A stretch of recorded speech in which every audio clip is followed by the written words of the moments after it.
Alors, tout simplement parce que, jusqu'il y a 10 ans, la coiffure baignait dans la chimie, avec tous les problèmes qui étaient engendrés, à savoir des allergies, allergies pour les clientes, mais aussi allergies pour le personnel. On avait de nombreux arrêts de travail à cause des colorations chimiques.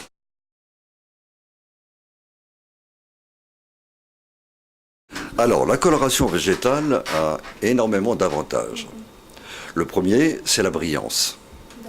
C'est avant tout un soin, avant d'être une coloration. Donc, dès la première application, on voit la brillance du cheveu. Ça, c'est la première chose. Pour le cheveu fin, il y a un gros avantage, c'est que comme son ancêtre, puisque c'était déjà une coloration végétale, le henné, ça donne du corps aux cheveux. Et au bout de quelques applications, quelques utilisations, on a un cheveu qui est gainé et qui est beaucoup moins mou. Ça, c'est le deuxième avantage. Et le troisième avantage, c'est que l'on n'a pas de racines disgracieuses comme on l'a en chimie. C'est-à-dire, quand ça repousse, vous n'avez pas cette démarcation. La coloration disparaît, elle s'estompe dans le temps. Vous reprenez votre couleur d'avant, mais il n'y a pas ces racines. Voilà les trois gros avantages. Alors, ce qui est extraordinaire dans les végétales, c'est justement le bouche à oreille. Elles se rendent compte que leur cheveu n'est plus le même, surtout lorsqu'elles ont utilisé avant de la chimie. Elles se rendent compte que leur cheveu est beaucoup plus beau.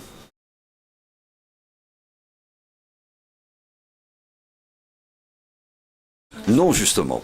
Nous, dans notre concept, nous avons voulu que cette coloration soit accessible à tous, malgré qu'elle soit d'un prix de revient supérieur. C'est 41 € comme la coloration chimique. Mais nous avons voulu le même prix pour les deux.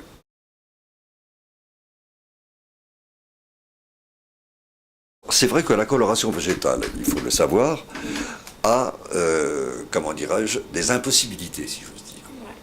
La première impossibilité, c'est d'éclaircir le cheveu. Le végétal ne peut pas éclaircir. Ça, c'est la première chose. Lorsqu'on a un très fort pourcentage de blanc, la couverture de cheveux blancs, surtout sur les gros cheveux, peut laisser à désirer.